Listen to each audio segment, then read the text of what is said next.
台灣東部海峽今仔日早起11:40發生規模5.1的地動，深度27.8公里，上大震度是3級。地動測報中心表示，因為菲律賓海板塊勢落後亞大陸板塊的下底，是屬於穩不大的地動，而且最近這3天可能會有規模4左右的地動尾，提醒鄉親都要注意安全。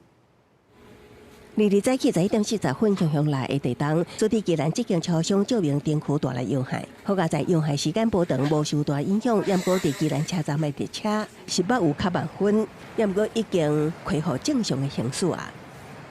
還好，就淺淺的。這樣子。走路的話是沒有感覺。除了代替列車捌慢分，就連桃園機場這份也因為地動，列車捌暫時停靠。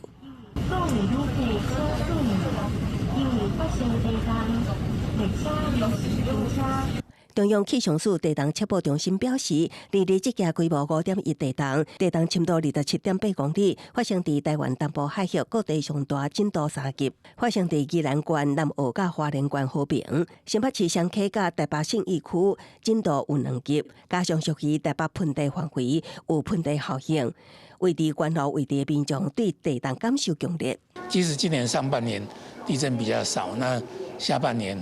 漸漸的我們還是要注意說，當這個能量漸漸有在累積以後還是有可能會6出頭的這樣子的這個